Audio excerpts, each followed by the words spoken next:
Realtor oxygen founder and CEO Nandi Rameshwar Rao గారు మనతో పాటు ఉన్నారు. మాట్లాడు. నమస్తే అండి రామేశ్వరరావు గారు. నమస్తే. ఎవ్రీ వీక్ ఆ వారంలో రియల్ ఎస్టేట్ లో ఎలాంటి మార్పులు చేర్పులు జరిగాయి, భూమి ఎట్లా ఉంది, దీని గురించి ఎప్పటికప్పుడు మనం అప్డేట్ ఇస్తూనే ఉంటాం. ఇప్పుడున్న సిచ్యువేషన్స్ లో హైదరాబాద్ లో ఎక్కడ ఇన్వెస్ట్ చేస్తే మంచిది అంటారు? ఎక్కడైనా చేయొచ్చు ఇన్వెస్ట్మెంట్. రియల్ ఎస్టేట్ లో ఇన్వెస్ట్ చేస్తే మీకు లాభాలు వస్తాయి, ఇది మాత్రం పక్కా. తెలంగాణలోనే, హైదరాబాద్లోనే ORR, RRR ఇవన్నీ గ్రోత్ కారిడార్స్. ORRకి ఎలా అందుకున్న రేట్లు తెలుసుకున్నాను. నిన్న మొన్న చూసుకుంటే ఒక 1 week 10 days back 177 crores per acre వెళ్ళింది. 2017లో 40-42 crores ఉండే పర్ ఏకర్. 17లో ఆ 23 కేసీఆర్ గారు దిగిపోయే ముందు 100 కోట్లకి వెళ్ళింది. అప్పుడు అనేవాళ్ళం కదా 100 కోట్లు అని. అది కాస్త ఇప్పుడు 2.5 yearsలో 177 కోట్లు అయింది. అదించి అంతకుముందు కోకాపేట, ఇది రాయదుర్గం నాలెడ్జ్ సిటీ చాలా బాగుంటుంది, హైటెక్ సిటీ జరుగుతుంది. సో ఇప్పుడు ఈ రియల్ ఎస్టేట్ ఎవరైతే పెట్టుకోలేదో వాళ్ళు ఇబ్బంది పడతారు, ఎందుకంటే లాభాలు రావు. ఇప్పుడు గత 1.5 yearగా ఆల్మోస్ట్ 2 years దగ్గరికి వస్తున్నాం. ఈ 2 yearsలో రేట్లు మ్యాక్సిమం బిల్డర్స్ ఎవరు పెంచలేదు. ఎందుకు పెంచలేదు? పెంచదంటే అనేకమైన కారణాలు ఉన్నాయా. ఎందుకంటే కొత్త ఎప్పుడైనా ఎలక్షన్ ముందు, ఎలక్షన్ తర్వాత 3 నెలలు 4 ఇటు అటు మనకు 2 సార్లు వస్తాయి ఎలక్షన్స్. ఏపీలో చూస్తే 2 ఒకసారి అవుతాయి, అసెంబ్లీ, లోక్సభ ఎలక్షన్స్ అనేది. కానీ ఇక్కడికి వచ్చేసరికి 2 సార్లు అయింది. సో అక్కడే ఒక 8 నెలలు 9 నెలలు పోయింది. తర్వాత కొత్తగా సీఎం, డైరెక్ట్గా సీఎం అయ్యారు. ఆయన రియల్ ఎస్టేట్లో పర్సన్, ఆయన అనుభవం ఉన్న వ్యక్తి. సో భూమి మీద పెట్టండి డబ్బులని చాలా గట్టి అని చెప్పారు కదా. పెడతారు, పెట్టినా ఎంత పెట్టినా కొన్ని సిచ్యువేషన్, అన్ని all days are not Sundays కదా. All depends of the leader of the captain of the ship, state leader of the state, country, ఇవన్నీ కూడా economic conditions, US Russian, Trump CM, మన ప్రెసిడెంట్ అవ్వడం, డాలర్ అగైన్స్ట్ రూపీ వీక్ అవ్వడం, inflation, యుద్ధాలు, ఇవన్నీ కూడా some jobs పోవడం, especially software, IT మన వెస్ట్ జోన్ అంతా IT కారిడార్ మీద డిపెండ్ అయ్యాను. ఇప్పుడు ఆ జాబ్స్ పోయినప్పుడు వాడు EMIలే కట్టుకోలేడు, ఎక్కడ కొంటాడు? సో ఇవన్నీ రీజన్స్ వల్ల ఉన్నాయి. సో ప్రస్తుతానికి మళ్ళీ కొద్దిగా పుంజుకుంది, ఇంకా పుంజుకోవాల్సిన అవసరం ఎంతైనా ఉంది. ఇప్పుడు మీరు ఏరియాస్ అడిగి, ఏరియాస్ అంటే ఇప్పుడు కూడా వెస్ట్ జోనే డామినేట్ చేస్తుంది రేట్స్లో. మీరు ఫర్ ఎగ్జాంపుల్ నేను చెప్పే జనరల్ ఐడియా ఏంటంటే, ORRకి RRRకి మధ్యలో అది గ్రోత్ కారిడార్ అంటున్నాం. ఇప్పుడు అక్కడ ఎక్కడ పెట్టుకున్నా మీ డబ్బులు బాగా డబుల్, ట్రిపుల్, 4 times అయ్యే అవకాశం ఉంది. 4.5 to 5 years డబుల్ అవుతుంది. 10 yearsలో 4.5 to 5 times అవుతుంది. సో నార్సింగ్ అవ్వచ్చు, కోకాపేట అవ్వచ్చు, గచ్చిబౌలి అవ్వచ్చు, ఫైనాన్షియల్ డిస్ట్రిక్ట్ అవ్వచ్చు, నల్గొండ, అవన్నీ కూడా ఆ ఏరియా బెల్ట్ అంతా ఇప్పుడు ఎక్కడైతే 177 కోట్లు అయింది, రాయదుర్గం, ఇవన్నీ కూడా బాగా పికప్ అవుతున్నాయి. అంటే ఇవాళ పెట్టినోడికి 5 years దాకా కూడా ఆకుండా 3-4 yearsలో కూడా డబుల్ అయ్యే ఛాన్స్ ఉంది. ఇప్పుడు చూసుకుంటే 100 నుండి 177 కూడా 2.5 years, 28-30 months పట్టింది. సో ఇక్కడ ఎవరైతే 2 సంవత్సరాల ముందు కొనుక్కున్నారో వాడికి ఆల్మోస్ట్ 75% పెరిగింది కదా. అంటే 10 రూపాయలు కొని, 1 కోటి రూపాయలు కొనేది 1,70,00,000 అయిపోయింది. ఏ బ్యాంకులో కూడా, మన బ్యాంకులో ఇప్పుడు ఇచ్చే ఇంట్రెస్ట్ తగ్గించారు, వడ్డీ రేట్లు 6.5%, అది 6.75. ఒకప్పుడు మాది ఒక 10 years 15 years వెళ్ళిపోతే సంవత్సరానికి 10-12% వచ్చేది. ఇప్పుడు అది హాఫ్ అయిపోయింది. మీరు అంటున్నట్టు 100 కోట్లు, 175 కోట్లు అంత పెట్టి కొనేవాళ్ళు ఉన్నారా అండి? అన్ని డబ్బులు ఉన్నాయా? మీకు ఇంకొక విషయం చెప్తాను, మీరు తెలియదు, వెళ్ళలేదు అనుకుంటా. ఇది 177 కోట్లు పక్కన పెడితే బాంబేలో 840 కోట్లు ఎకరం అమ్మారు. RBI అనే body, reserve bank of India కొన్నది 50% ప్రైస్ హైక్. నరీమన్ అంటే one of the best area in Mumbai. So 849 మనం చాలా తక్కువ కదా. మిగతా రాష్ట్రాలతో, మిగతా సిటీలతో మనం డెఫినెట్గా ఎక్కువే. అంటే ఇప్పుడు డిమాండ్ ఎక్కువ అవుతున్న కొద్దీ రేట్లు పెరుగుతాయి, డిమాండ్ తక్కువ అవుతున్న కొద్దీ రేట్లు తగ్గుతాయి. ఇప్పుడు డిమాండ్ పెరుగుతుందా తగ్గుతుందా? ఒక పక్క మార్కెట్ లేదంటే ఒక పక్క రేట్లు అయితే పెరుగుతున్నాయి. ఏ ఓనర్ ఎవరు తగ్గించట్లేదు. సో ఇదేంటంటే there is always slip between the cup and the lip. Real estate ఇప్పుడు ఒకసారి బయర్స్ మార్కెట్లో ఉంటారు, ఒకసారి సెల్లర్స్ మార్కెట్లో ఉంటారు. ఏదో ఒక మార్కెట్ అయితే 2 sides, 1 side అయితే ఉంటుంది. మనం కాయిన్ పెట్టిన ఒక సైడ్ అయితే కనిపిస్తుంది కదా. సో మొన్నటి వరకు సెల్లర్స్ మార్కెట్ ఉండే లాస్ట్ గత గవర్నమెంట్లో, ఇప్పుడు బయర్స్ మార్కెట్ మళ్ళీ స్లోగా షిఫ్ట్ అవుతుంది కొన్ని రోజులు అయిన తర్వాత. అలా ఆ సైకిల్ తిరుగుతూ ఉంటుంది అంటారు మీరు? తిరుగుతుంది, ఎందుకంటే ప్రతి 20-10 సంవత్సరాలకు ఒకసారి జనరల్గా రెసిషన్ వస్తుంది బాగా. మొత్తం వరల్డ్ లెవెల్ మన 2007-8లో వచ్చింది మనకి. ఓకే. అది మొత్తం కొలాప్స్ అయింది బిజినెస్ అంతా. మళ్ళీ స్లోగా పికప్. లాస్ట్ 10-15 ఇయర్స్ అంటే ఎక్కడ కూడా మీకు డౌన్ఫాల్ అని చాలా. ఈ లాస్ట్ 1 year కొత్త గవర్నమెంట్ వచ్చా కొద్దిగా అయింది, కానీ అది కూడా వాళ్ళు ఇంప్రూవ్మెంట్ చేసి ట్రై చేస్తున్నారు. చాలా కంపెనీలు వస్తున్నాయి, ఫండింగ్ వస్తుంది, ఇండస్ట్రీస్ వస్తున్నాయి, ఎంప్లాయ్మెంట్ వస్తుంది, ఇవన్నీ కూడా పాజిటివ్ సైన్స్. బట్ రియల్గా ప్రాక్టికల్ మేనిఫెస్టోలో పాయింట్ పెట్టి పబ్లిక్లో చెప్పడం ఒకటైతే, దాన్ని ఇంప్లిమెంట్ చేయడానికి ఏం చేస్తున్నాం? మన దగ్గర ఫండ్స్ లేవంటారు, జీతాలు ఇవ్వడానికి డబ్బులు లేవంటున్నాం. So there contradiction. ఒక పక్క డెవలప్మెంట్ అంటే ఒక డబ్బులు లేవు. సో అది వాళ్ళు they are working on super plan. ఎలాగా అంటే ఖర్చులు అనేది ఎలా తెచ్చుకోవాలి, డబ్బులు ఎక్కడ సంపాదించాలి, ఎవరు ఫండింగ్ పెడతారు అనేది ఆడుతున్నారు.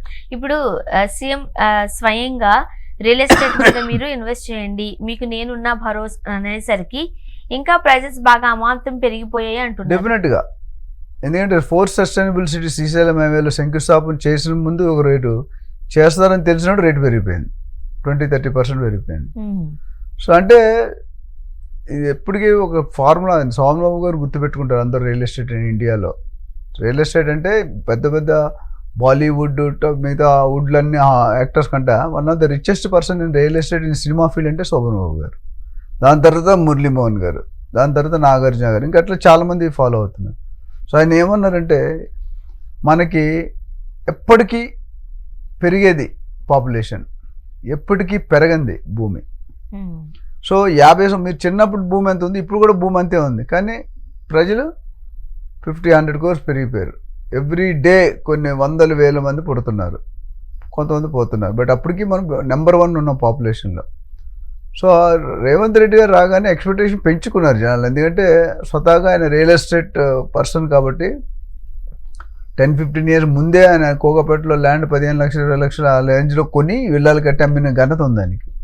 సో అందుకనే ఆయన ఈ డిపార్ట్మెంట్ కూడా ఎవరికి ఇవ్వలేదు. లాస్ట్ టైం కేసీఆర్ గారు గవర్నమెంట్లో కేటీఆర్ గారు హ్యాండిల్ చేసేవారు. MA అండ్ UDN డిపార్ట్మెంట్ ఉంటుంది, municipal administration and urban development. ఈసారి ఎవరికి ఇవ్వలేదు, ఆయన దగ్గరే పెట్టుకున్నారు. ఎందుకంటే ఈ ఫీల్డ్స్ నాకు నాలెడ్జ్ కొద్దిగా బాగుంది కాబట్టి మంచిగా చేద్దాం రియల్ ఎస్టేట్ అనే ఉద్దేశంతో. బట్ ఆ ఎక్స్పెక్టేషన్ జనాలు ఏంటంటే కేసీఆర్ గారు ఉన్నప్పుడు కంట ఇంకా పెరిగిపోయింది.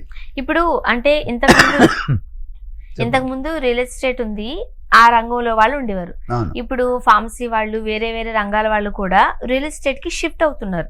అంటే అవి చేస్తూ ఉన్నప్పటికీ కూడా రియల్ ఎస్టేట్ కూడా చేస్తూ ఉన్నారు. దానివల్ల ఎవరికి లాభం నష్టం ఏం చెప్తారు? ఎందుకు షిఫ్ట్ అవుతున్నారు? డబ్బు అండి, మనీ మేక్స్. ఇంతకుముందు మనీ మేక్స్ మెనీ థింగ్స్ అనేవాళ్ళం. ఇప్పుడు లేటెస్ట్ ఏంటి తెలుసా? Money makes all things. డబ్బే ప్రపంచం, ప్రపంచమే డబ్బు. ఒకప్పుడు ఏమన్నా ఫస్ట్ ఇంప్రెషన్ బెస్ట్, అది మారిపోయింది. ఇప్పుడు first impression is last impression. కుచ్ పానే కే లియే కుచ్ కోనా హై కాదు, కుచ్ కర్నా హై. నేను చెప్పలేదు, పబ్లిక్ మారిపోతుంది, స్టేట్మెంట్స్ అలా మారిపోయింది. ఇక్కడ ఏముందంటే అరబిందో రియాలిటీ కానీ, లేకపోతే MSN రియాలిటీ కానీ, చాలా కంపెనీలు, సాఫ్ట్వేర్ కంపెనీలు, ఫార్మా కంపెనీలు, మిగతా other majority of the top billionaire real estate directly or indirectly ఉంటుంది. Including Barack Obama, Warren Buffett, Bill Gates, వీళ్ళందరూ చూసుకుంటే వెనకాల రియల్ ఎస్టేట్ బ్యాక్గ్రౌండ్ ఉంది. ల్యాండ్స్ మీద పెట్టారు. KFC అంటే ల్యాండ్స్, మెక్డొనాల్డ్ అంటే ల్యాండ్స్. మెక్డొనాల్డ్ షాప్ చిన్నదే, బట్ ల్యాండ్ ట్రాన్సాక్షన్ బాగా జరుగుతాయి. సో ఓవరాల్ ఏమంటే మిగతా రియల్ ఎస్టేట్కి ఓన్లీ ప్యూర్ డెవలపర్స్ కాకుండా మిగతా సెగ్మెంట్స్ వాళ్ళు వస్తుంది. అంత డిమాండ్ కనిపిస్తుంది, పొటెన్షియల్. $1 trillion ఆఫ్ బిజినెసెస్ ఉన్నాయి. 10 trillion, 5 trillion, 1 trillion. By 2050 20 trillion అంటారు. ట్రిలియన్ అంటే ఆల్మోస్ట్ 13 జీరోలు వస్తాయి ఒకటి పక్కనే. అంటే 1000, 10,000 అట్లా పోతాయి, 12-13 జీరోస్ వస్తాయి. సో అంత పొటెన్షియల్ ఉంది కాబట్టి మిగతా రిక్వైర్మెంట్ క్యాటర్ చేయడానికి అందరికీ పుట్టినప్పుడు ప్రతి ఒక్కరికి ఇల్లు కావాలి కదా, ఆఫీస్ అయితే కావాలి కదా, కంపెనీ ఉందంటే. సో అయితే కొనుక్కోవాలి, అయితే రెంట్కి తీసుకుంది. దేనికైనా రియల్ ఎస్టేటే కదా, రెండు, రెంటల్ ఆర్ సేల్. సో ఇక్కడ ఏమవుతుందంటే వీళ్ళు వచ్చినందువల్ల ఏమవుతుందంటే ఎంప్లాయ్మెంట్ పెరుగుతుంది కొద్దిగా. ఓకే. తర్వాత ఇన్ఫ్రాస్ట్రక్చర్ మనకి ఎక్విప్ అయ్యింది ఆల్రెడీ. నియోపాలిస్ కానీ, కోకాపేట కానీ అన్నీ పోతాయి. పెద్ద పెద్ద రోడ్లు, పెద్ద పెద్ద భవనాలు, 40, 50, 60, 70 ఫ్లోర్స్ కూడా పర్మిషన్స్. మొన్న లేటెస్ట్ 63 ఇచ్చారనుకుంటా. సో 70, 75, 80 కూడా పైప్ లైన్లో ఉన్నాయి.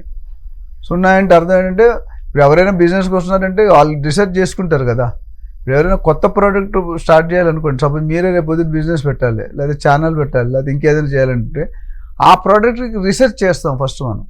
రీసెర్చ్ అంటే అసలు ఈ ప్రోడక్ట్ మార్కెట్లో కొంటున్నారు ఎవరైనా, కొంటే ఫుల్ సప్లై ఉందా లేదా గ్యాప్ ఉందా, డిమాండ్ ఎక్కువ ఉంటే సప్లై తక్కువ ఉందా, సప్లై ఎక్కువ ఉంటే డిమాండ్ తక్కువ ఉందా, ఎక్కడైతే డిమాండ్ ఎక్కువ ఉంటే సప్లై తక్కువ ఉందో అక్కడ మనం ఎంటర్ అవుతాం. ఓకే, ఇప్పుడు చాలా సేయింగ్స్ చెప్తూ ఉంటారు మీరు, మనుషులు ఎక్కువైపోయారు అనుకోండి మజ్జిగ తక్కువైపోతుంది అంటారు, మందలాభ అయితే మజ్జిగ పలచన అవుతుంది. సో అలాగా ఇంతమంది వచ్చేస్తున్నారు కాబట్టి క్వాలిటీ ఉంటుందా అంటే అందులో రకరకాల సెగ్మెంట్స్ ఉంటాయండి. ఎందుకంటే మీరు ఫర్ ఎగ్జాంపుల్ ఫంటూసో కుమార్స్ అని ఒక షర్ట్ ట్రౌజర్ కంపెనీ ఉంది, అక్కడ నాకు తెలిసి 100 రూపాయలు 50 రూపాయలు కూడా షర్ట్ దొరుకుతుంది కుమార్స్. ఓకే, 100-200 స్టిచ్చింగ్ ఛార్జీలు 500-1000 రూపాయలు ఉంటాయి. ఆ నెక్స్ట్ వచ్చేసరికి ఇంకొద్దిగా వెళ్తే పీటర్ ఇంగ్లాండ్ అని ఉంది, పీటర్ ఇంగ్లాండ్, అరవింద్ కొన్ని ఉన్నాయి, అదొక స్టేజ్. దాని తర్వాత మీరు పోతే రేమండ్స్, లూయిస్ విల్బీ అంటే రకరకాల బ్రాండ్స్ ఉన్నాయి. సో ప్రతి ఒక్కటి షర్టే యాక్చువల్లీ 100 రూపాయల షర్టే బాగా మెరుస్తుంది, 10,000 రూపాయల షర్ట్ మెరవద్దు. అది ఎందుకు చెప్తుంటే రియల్ ఎస్టేట్ కూడా quality, consistency, delivery time maintain చేసినట్టే మార్కెట్లో సర్వైవ్ అవుతాడు. ఎవడు పడితే వాడు సర్వైవ్ అవ్వడు. సో అది ఈరోజు కంపల్సరీ కండిషన్. ఒకప్పుడు బిల్డర్స్ ఏది కడితే అది కొనుక్కునేవారు బయ్యర్స్, ఇప్పుడు అలా లేదు. బిల్డర్ ఏం చేస్తున్నారంటే బయ్యర్కి ఏం కావాలో కనుక్కొని రీసెర్చ్ చేసి ఆ విధంగా డిజైన్ చేసుకుంటున్నాడు. లగ్జరీ, హై లగ్జరీ టైప్ వచ్చి మైండ్ సెట్టే మారిపోయింది. సెకండ్ క్లాస్ వెళ్ళేవాడు ఇప్పుడు ఫస్ట్ ఏసీకి వెళ్తున్నాడు. ఎందుకంటే buying capacity, earning capacity, GDP పెరిగినప్పుడు డబ్బులు ఉంటే మనం లగ్జరీ కదా. సో ఎవరైతే కొత్త వాళ్ళు వస్తున్నారో అంటే they survive for 5 to 10 years వాళ్ళు చెప్పలేం. కొన్ని కంపెనీలు ఎత్తేస్తున్నాయి, కొన్ని కంపెనీలు బాగానే చేస్తున్నాయి, కొన్ని కంపెనీలు ఇంకా బాగా చేస్తున్నాయి. ఉన్నదానికన్నా ఎప్పుడైనా value addition to the customer ఎవరైతే ఏ బిల్డర్ అయితే ఇస్తారో, ఏ ఏజెంట్ అయితే సర్వీస్లో వాల్యూ ఎడిషన్ ఇస్తారో, మంచి రేటు తెచ్చారో, మంచి క్వాలిటీ, మంచి నాణ్యత, మంచి స్పెసిఫికేషన్స్, మంచి టెక్నికల్ ఎమ్యూనిటీస్ ఇవన్నీ కూడా ఇస్తే కనుక డెఫినెట్గా ఇప్పుడున్న వాళ్ళు వచ్చిన 2-3 కూడా బాగానే they giving good quality. But ఎంతకాలం సస్టైన్ చేస్తారు, ఎంతకాలం రీటైన్ చేస్తారు అనేది వెరీ ఇంపార్టెంట్. ఇప్పుడు అమరావతిలో ప్రస్తుతం ఉన్న సిచ్యువేషన్ తగ్గట్టు అంటే ఫాస్ట్ గా డెవలప్ చేస్తున్నారు, రాజధాని నిర్మాణం జరుగుతోంది. సో అక్కడ ఎలా ఉంది రియల్ ఎస్టేట్? అక్కడ కూడా ఒక పికప్ అవుతుందండి. అంటే ఫుల్ స్వింగ్ అని చెప్పను, ఎందుకంటే మొన్న లాస్ట్ ఒక 2-3 నెలల్లో lot of software companies are showing interest put in Vizag.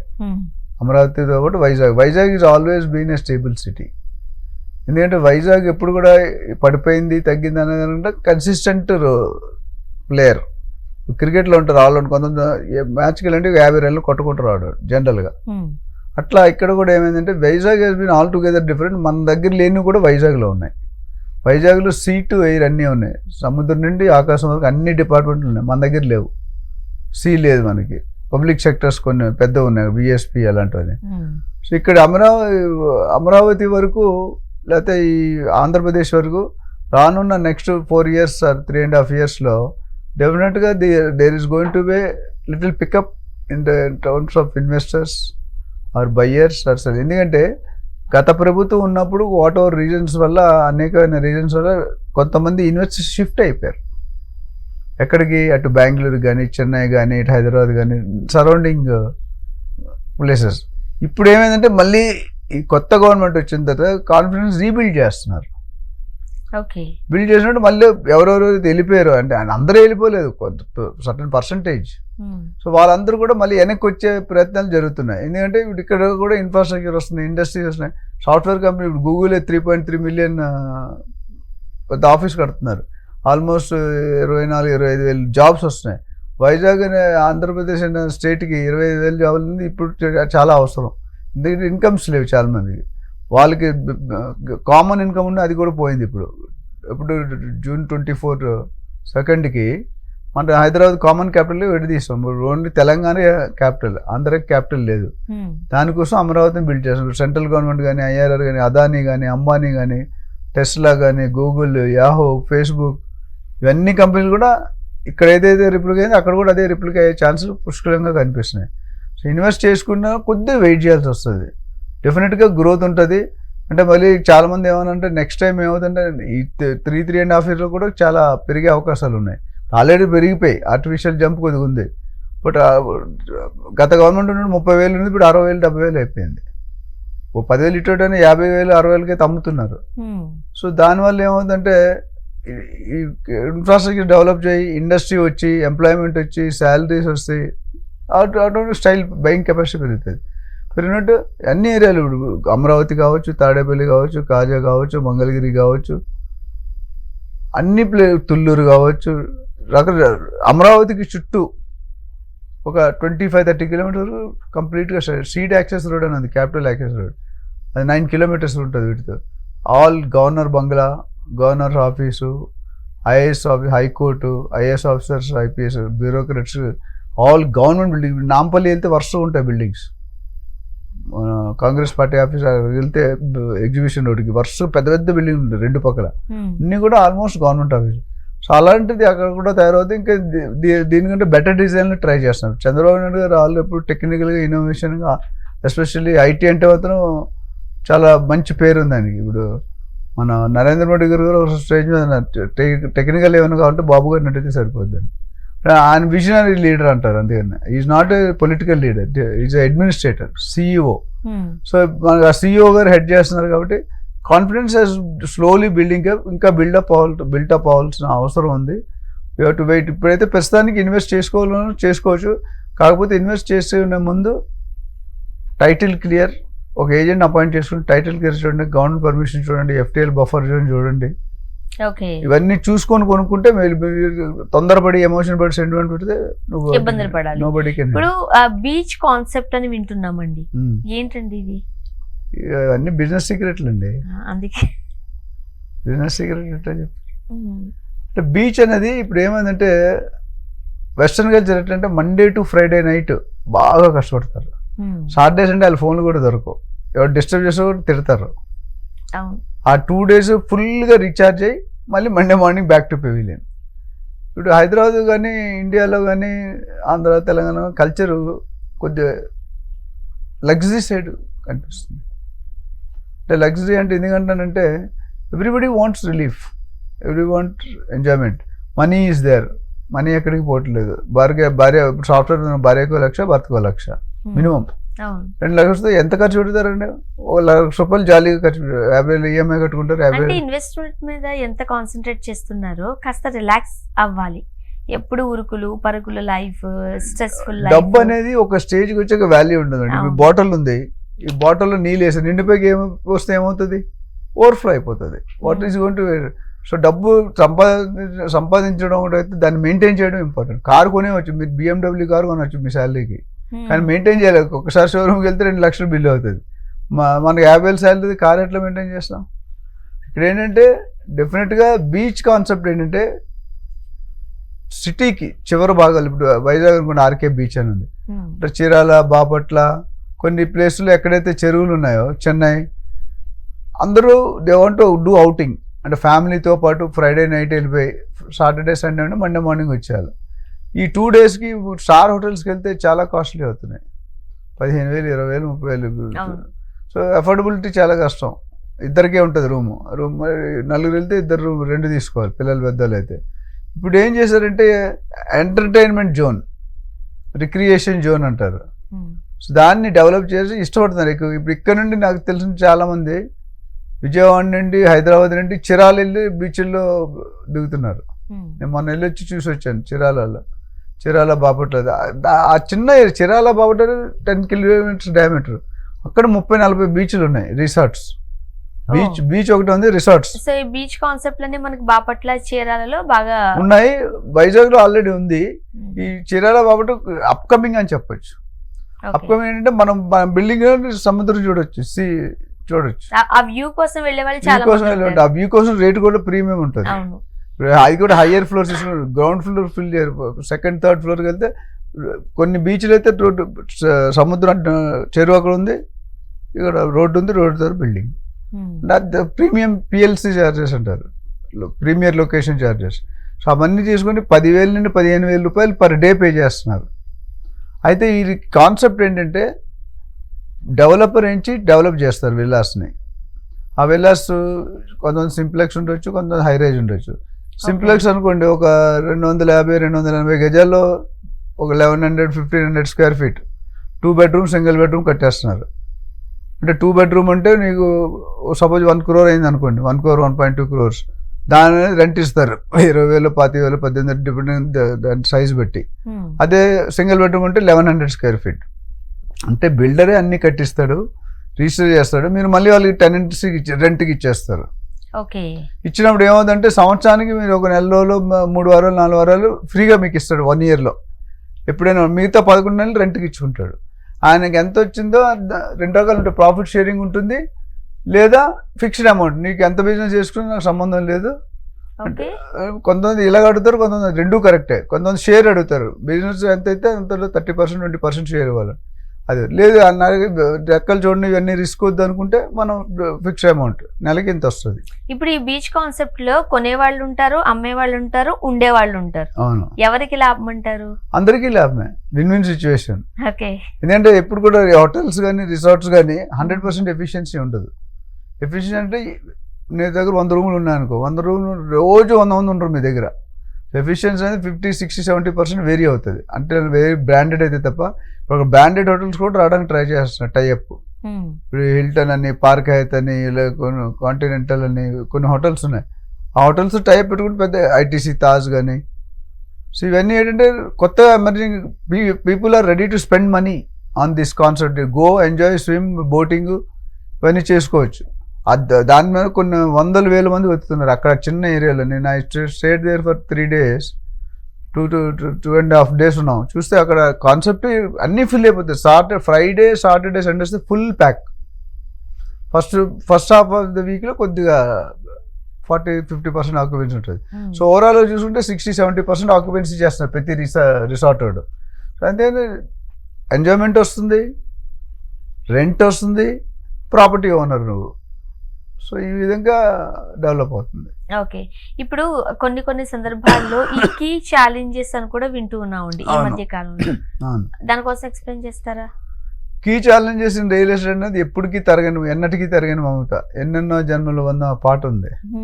అట్లంటే real estate ఎంత చేసినా చేయాలంటే స్కోప్ ఉంటుంది.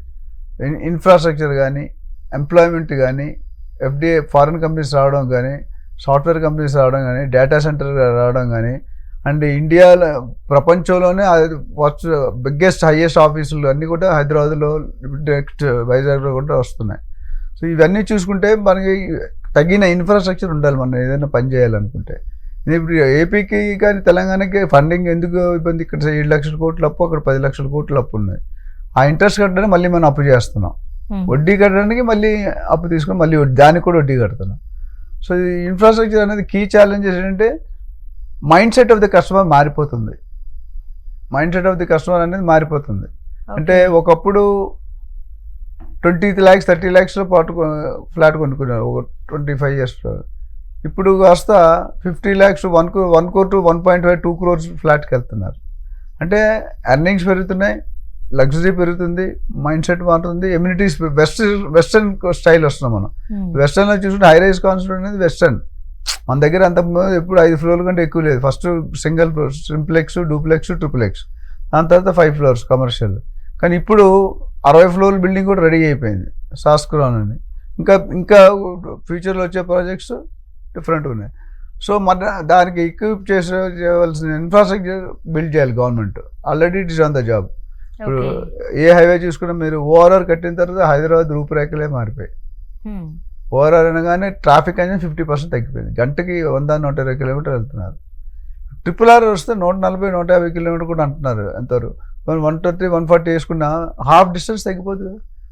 ఇప్పుడు తెలంగాణ బోర్డర్ నుండి తెలంగాణ హైదరాబాద్కి రావాలంటే 3.5-4 గంటలు పడుతుంది కారులో. ఈ RRR కానీ రెడీ అయితే 1.5-2 hours వచ్చేస్తారు. ఓకే, సో ఇప్పుడు చాలా మంది అపార్ట్మెంట్స్ ఉన్నాయి, విల్లాస్ ఉన్నాయి, అండ్ ప్లాట్స్ ఉన్నాయి. దేని మీద ఇన్వెస్ట్ చేయాలి, ఏది కొనుక్కుంటే బెటర్ అనేది కూడా కొంతమంది డైలమాలో ఉన్నారు. మీ సజెషన్ ఏంటి? మీరు ఇచ్చిన 2 నిమిషాల్లో చెప్పడం చాలా కష్టం మేడం. ఎందుకంటే మీరు ఫ్లాట్స్, ప్లాట్స్, విల్లాస్, ఇంకా ఫామ్ హౌస్లు చెప్పలేదు. అంటే ఇది పర్పస్ పిండి కొలిది రొట్టండి. నీ పర్పస్ ఏంటి?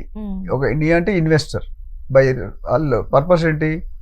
ఉండడానికి కొనుక్కుంటున్నారా? ఆప్షన్ ప్లాట్ కొనే ఆప్షన్ ఉండదు, సిటీలో దొరకదు మనకి. లేదా ట్రేడింగ్ చేస్తారు, నువ్వు కొంటావు, మీ ఫ్రెండ్కి 20% మార్జిన్ తీసుకొని 3 నెలలు 6 నెలలు అమ్మేస్తావు. ఓకే, వాళ్ళనే ఇన్వెస్టర్స్ కూడా అంటారు కొంతమంది. మూడోది కేవలం ఇందాక బీచ్ రెంటల్ ఇన్కమ్ కోసం కొనుక్కుంటారు. నాలుగోది మాత్రం కంప్లీట్ లాంగ్ టర్మ్ ఇన్వెస్ట్మెంట్, అంటే 30 సంవత్సరాలు 20 సంవత్సరాలు. మనకి జనరల్గా సౌత్ ఇండియాలో ఎక్కువ సేవింగ్ కల్చర్ ఉంటుంది. ఇప్పుడు ఎవరు చేయట్లేదు కానీ మా అప్పుడు సేవింగ్ అంటే మనవాడి పేరు మనవరాల పేరు వేసేవారు. అవును, ఫిక్స్డ్ డిపాజిట్లు అవి వేసేవారు. ఎవరికి తండ్రిని నమ్మేవాడు కాదు, అవును, అమ్మని నాన్నకంటే మనవాడు మనవరాలకి ఇచ్చేవారు. సో మీరు అడిగిన క్వశ్చన్ అన్నీ మంచివి. మీకు ఇల్లు కావాలనుకోండి, ఉండడానికి కావాలనుకోండి, మీరు డెఫినెట్గా మీ బడ్జెట్ ఫ్లాటా విల్లాలో కొనుక్కోవాలి. బడ్జెట్ విల్లా కావాలి. ఇప్పుడు సపోజ్ మోకిలలో విల్లా కావాలంటే 5-6 కోట్లు మినిమం. ఫ్లాటే కోకాపేటలో 10 కోట్లు చెప్తున్నారు ఒక ఫ్లాట్, 3000 స్క్వేర్ ఫీట్, అంటే 30,000-40,000 రూపీస్ వెళ్ళిపోద్ది పర్ స్క్వేర్ ఫీట్. మినిమం 25 తక్కువ ఎక్కడా లేదు మంచి ప్రైమ్ లొకేషన్లో.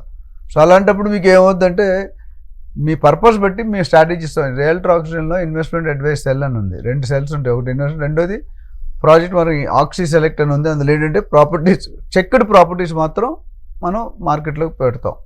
అన్ని విధాలుగా కరెక్ట్ ఉంది. ఇప్పుడు చాలా మంది అంటే 2 తెలుగు రాష్ట్రాలలోనూ వాళ్ళు ఏ స్టేట్కి సంబంధించిన వాళ్ళైనా, ఏ ఏరియాకి సంబంధించిన వాళ్ళైనా ఎన్ఆర్ఐస్ హైదరాబాద్లో ఇన్వెస్ట్ చేయడానికి ఇష్టపడుతున్నారండి. మరి ఎన్ఆర్ఐస్ ఇన్వెస్ట్ చేయాలి అని అంటే ఏ ఏరియాలో ఇన్వెస్ట్ చేస్తే మంచిది అంటారు? ఆబ్వియస్లీ అన్డౌటెడ్లీ నేను చెప్పిన పర్పస్ బట్టి 4 పర్పస్లు చెప్పాను కదా ఇంతకుముందు. West zone is doing well. రేపు శ్రీశైలం హైవే పికప్ అవ్వచ్చు, సాగర్ హైవే పికప్ అవ్వచ్చు, విజయవాడ టైం పడుతుంది. ఇప్పుడు ఆల్రెడీ లైమ్ లైట్లో ఉండేది అయితే వెస్ట్ జోన్, నార్సంగి, కోకాపేట్, నల్లగండ్ల, తెల్లాపూర్, కొల్లూరు, పటాంజేరు, ఇవన్నీ కూడా అప్ టు అక్కడ సంగారెడ్డి పెరిగిపోయింది, ఇటు షాద్నగర్ వరకు పెరిగిపోయింది, ఇటు కడతాల్ అమంగల్ దాకా పెరిగింది, ఇటు చౌటుప్పల్ దాకా పెరిగింది, ఇటు కొంపల్లి, మేడ్చల్, ఇటు మొత్తం అన్ని ఏరియాస్ బాగానే. అంటే ఎక్కడో రియల్ ఎస్టేట్లో ఇన్వెస్ట్మెంట్ పెట్టి మోసపోయాడు అనేది ఒక సపరేట్ సబ్జెక్టు. లాస్ అయిపోయాడు అనే సందర్భాలు చాలా అరుదుగా కనిపిస్తాయి. ఇప్పుడు ఈ మోసాల దగ్గరకు వచ్చేసరికి బయ్యర్ ఎలా రిస్క్ తగ్గించుకోవాలి అనే దాని మీద ఇప్పుడు దృష్టి పెట్టారండి. ఎక్కడ పడితే అక్కడ బోర్డులు తిప్పేస్తున్నారు. ఇవాళ కూడా మనం న్యూస్ పేపర్ లో చూసాం జరిగిన మోసానికి సంబంధించి 40-50 కోట్లు అంటారు, 100 కోట్లు అంటారు. అది అఫీషియల్ ఫిగర్, అన్అఫీషియల్ ఇంకా ఎక్కువ ఉంటుంది. సో మీరు ఏం చెప్తారు, బయర్స్ ఆ రిస్క్ ని ఎలా తగ్గించుకోవాలి, ఎలాంటి జాగ్రత్తలు? చాలా మంచి ప్రశ్న అడిగావు స్వర్ణ. ఎందుకంటే ఇది చాలా మందికి ప్రతి వీడియోలో చెప్తూనే ఉన్నాను, మళ్ళీ చెప్తాను, ఎన్నిసార్లు చెప్పాలనిపిస్తుంది. ఎందుకంటే మార్చుకోకూడదు, పబ్లిక్ ఉండాలి. సో అక్కడ ఏమవుతుందంటే మనం జనరల్గా ఎస్పెషల్లీ హౌస్ వైఫ్స్ లేదా కొత్తగా అప్కమింగ్ సిటిజన్స్ ఉన్నారు, ఎమోషన్కి వెళ్తారు. ఒక ప్రాపర్టీ చూశారు, మీకు నచ్చింది, మీరు బిహేవియర్ బయర్ కానీ సెల్లర్ కానీ పసిగడతాడు మీకు కొంటారా కొనరా. ఒకటది రియల్ ఎస్టేట్ డెసిషన్ చేసినప్పుడు మీరు ఎమోషన్లోకి వెళ్ళకూడదు, ఎమోషన్ ఉంచుకోండి, మీలో ఉంచుకోండి. రెండోది డిస్కౌంట్లో ముసుగులో పడవద్దు. ఫ్రీ లాంచ్ డిస్కౌంట్ ముసుగులో పడితే మొత్తం నా గరక నా ఘాటుగా. పర్మిషన్స్కి వాల్యూ అని ఇంపార్టెన్స్. గవర్నమెంట్ పర్మిషన్స్ ఉన్నాయా లేవా, HMDA, DTCP, RERA, EC, link document ఇవన్నీ ఉంటాయి. ఇవన్నీ లేకపోతే అసలు కొనవద్దు. లీగల్ ఒపీనియన్ లేకుండా కొనడం కరెక్ట్ కాదు. ఇవన్నీ మీరు 50 లక్షలు పెట్టిన సంపాదించిందే కదా, ఫ్రీగా అయితే రాలేదు కదా. అది నెక్స్ట్ ఏంటంటే బిల్డర్ తాలూకా రెప్యుటేషన్ ఎట్లుంది మార్కెట్లో. చాలామంది టాప్ బిల్డర్స్ ఉన్నారు, అనుకున్న టైం కూడా 2 నెలలు ముందు ఇస్తారు. కొంతమంది 2, 3, 4, 5 సంవత్సరాలైనా డెలివరీ చేయట్లేదు. కాయిన్కి 2 సైడ్లు ఉంది, 2 ఇంపార్టెంటే. ఈ మినిమం అండ్ మెయిన్ ఇంపార్టెంట్ నేను చెప్పేది ఏంటంటే ఒక ప్రొఫెషనల్ రియల్ ఎస్టేట్ ఏజెంట్ కానీ కన్సల్టెంట్ కానీ అడ్వైజర్ కానీ మీరు అపాయింట్ చేసుకోండి. He will do 80% of the job to you. మీరేం కష్టపడదు, మీకు అంత టైం ఉండదు. మనం బిల్డర్తో టైం స్పెండ్ చేయము. ఏదో ఏజెంట్ చెప్పాడు లేకపోతే ఎవరో చెప్పారు, సేల్ డబ్బా చెప్పాడు, ఇచ్చేస్తారు. తర్వాత ఇబ్బంది పడుతుంది, చేతులు కాలేక ఆకులు పట్టుకుంటారు. అది కాకుండా ముందే మీరు ఒక 2-3 కోట్లు లేదా 50-60 లక్షలు పెట్టినప్పుడు 2-3 డేస్ స్పెండ్ చేయాలి కదా. సర్వే చేయండి, go through the agent. Builder చెప్పింది వినండి, మీరు కూడా చెక్ చేసుకోండి. అందరు బిల్డర్స్ చీట్ చేయరు, ఎక్కడో 1-2 ఉంటారు. 2 చీట్ చేస్తే 98 మంచి వాళ్ళు ఉన్నారు. సో ఇక్కడ ఏమవుతుందంటే చెక్ చేసుకోవట్లేదు జనాలు, బ్లైండ్గా ఏమో బిలీవ్ చేసి మా అక్క చెప్పిందో మా ఫ్రెండ్ చెప్పాడో మా చుట్టం చెప్పాడో తీసుకెళ్ళిపోదాం. అలా కాకుండా కొనుక్కునేటప్పుడు spend some time and positively try to meet the promoter of the company. Employees ఉంటారు, ఎంప్లాయీస్ ఇవాళ ఉంటారు, రేపు వెళ్ళిపోతారు. కానీ ప్రమోటర్ వెళ్ళిపోలేరు కదా. సో ప్రమోటర్ కలిసి ప్రమోటర్ తాలూకా విజన్, వాళ్ళు ఒక half an hour 1 hour appointment, మీరు వెళ్ళినప్పుడు ఇప్పుడు బిల్డర్ ఆయనకి వేరే పనులు ఉంటాయి, ఆయన అపాయింట్మెంట్ తీసుకొని మనం వెళ్తే కనుక టైం ఇస్తారు, 1 గంట స్పెండ్ చేసి understand him what is vision, how many projects చేసాను. ఇక్కడ చాలా నేను 100 ప్రాజెక్ట్స్ చేశాను అంటారు బిల్డర్స్, బట్ 100 ప్రాజెక్ట్స్ ఎన్ని టైంలో డెలివరీ చేశానని అడగరు. అవును, ఆ క్వశ్చన్ ఎవరికి తట్టదు కూడా అడగాలని. అది అడగాలి. ఇప్పుడు మనం 2 కోట్లు 3 కోట్లు పెట్టి ఫ్లాట్ విల్లా కొనుక్కున్నప్పుడు ఆ మాత్రం తెలుసుకోవాలి కదా గత జీవితం ఏంటి. ఇప్పుడు పెళ్ళి అయినప్పుడు ఇటు 7 తరాలు అటు 7 తరాలు మనం చూస్తున్నాం. కనీసం ఇక్కడ 2 తరాలు 3 తరాలు అని చూడాలి కదా. చూడకుండా పిల్లి కళ్ళు మూసుకొని పాలు తాగుతుంటే అన్ని కరెక్ట్ ఉంటాయి అనుకుంటే తట్ట బాధపడేది. సో అందుకని ఇక్కడ ఏం చేయాలంటే ఎవరైతే బయ్యర్ ఉన్నాడో you appoint agent, you listen builder, but you do the ground reality check. అసలు బిల్డర్ ఏం ప్రాజెక్ట్స్ చేశారు, ఏ సెగ్మెంట్లో చేశారు, ఎన్ని ప్రాజెక్ట్స్ టైంలో డెలివరీ చేశారు, కస్టమర్స్ ఎలా ఉన్నారు, past customers, ongoing customers, upcoming customers, 3 ఉంటాయి, past tense, present and future tense. So projects చూసి వాళ్ళ ఫీడ్బ్యాక్ తీసుకోండి, ఎంప్లాయీస్తో మాట్లాడండి, ఎఫ్ఐఆర్స్ ఏమైనా ఉన్నాయో చూసుకోండి. కొంచెం టైం స్పెండ్ చేయాలి, డీటెయిల్గా తెలుసుకోవాలి, కొంచెం రీసెర్చ్ చేయాలి, అండ్ మార్కెట్ రేట్ కనుక్కోండి. ఇప్పుడు 10,000 అంటే ఇవన్నీ చేయాలంటే మీలాంటి వాళ్ళని ఒకసారి విజిట్ చేస్తే సరిపోతుంది. అన్ని మీరే చూసి పెడతారు, అన్ని చూసి పెడతారు. 80% 90% జాబ్ ఏజెంటే చేసి పెడతారు. కాకపోతే ఆ ఏజెంట్ కూడా ఎవరిని పడితే వాళ్ళని నమ్మకూడదు. Professional real estate agent who has more than 20-30 years experience, knowledge వేరు ఉంటుంది కదండి. నిన్న కాక మొన్న వచ్చినప్పుడు ఏం తెలుస్తుంది. ఇప్పుడు లైవ్ దెబ్బలు తింటేనే పైకి వస్తాం, దెబ్బలు తినకపోతే పైకి రాం. సో 30 years నేను వేల ఇన్వెస్టర్స్కి హెల్ప్ చేశాను, గైడ్ చేశాను. అండ్ ఈరోజు రెఫరల్ బిజినెస్ మాకు ఎక్కువ ఉంది. అంటే ఈసారి మీరు కొన్నారనుకోండి, మీరే 10 మంది కస్టమర్స్ నా దగ్గర పంపిస్తారు, ఎందుకంటే సర్వీస్ బాగుంది. వావ్, ఇప్పుడు గుడ్డు సాటిస్ఫైడ్ అవన్నీ పోయినాయి. వావ్ అంటే సర్వీస్ కస్టమర్ ఇచ్చాడంటే నువ్వు ఇచ్చే సర్వీస్ వేరే ఎవరు ఇవ్వకూడదు. ఇచ్చాడంటే నీ జాబ్ నువ్వు కరెక్ట్గా చేయలేదని అర్థం. సో ఓవరాల్గా కొనుక్కునే బట్టి ఇన్వెస్ట్ చేయండి, రియల్ ఎస్టేట్ కంపల్సరీ ఇన్వెస్ట్ చేయండి. ప్రతి ఫ్యామిలీకి కూడా నాకు తెలిసినంత నాలెడ్జ్ ఉన్నంత ప్రకారం 100 నుండి 200 గజాలు ప్లాట్ కొనుక్కొని పెట్టుకోవాలి. కొద్ది గోల్డ్ పెట్టుకోవాలి, కొద్ది సిల్వర్ పెట్టుకోవాలి లేటెస్ట్గా. ఎందుకంటే ఎమర్జెన్సీ ఎవరికి ఎప్పుడు ఎలాగ వస్తాయో తెలియదు కాబట్టి మన జాగ్రత్త ఉండి చేసుకుంటే బెటర్. ఇల్లు వాళ్ళు ప్లాట్ కొనుక్కుంటే రేపు తర్వాత ఇల్లు కట్టుకోవచ్చు. మీరు ఆ ప్లాట్ వెళ్ళేది ఇల్లు ఎక్కడ వస్తుంది? రెండు ఒకేసారి చేయాలని కూడా కష్టం. Thank you so much Rameshwararao garu. Every week real estate లో జరిగే అప్డేట్స్ వివరిస్తూ ఉంటారు, అండ్ తీసుకోవాల్సిన జాగ్రత్తలు, ఎక్కడ ఇన్వెస్ట్ చేస్తే మంచిది, అండ్ డెవలప్మెంట్స్ ఎలా ఉన్నాయి, ప్రతి డీటెయిల్స్ మీరు అందిస్తూ ఉంటారు. థ్యాంక్ యూ సో మచ్ అండి.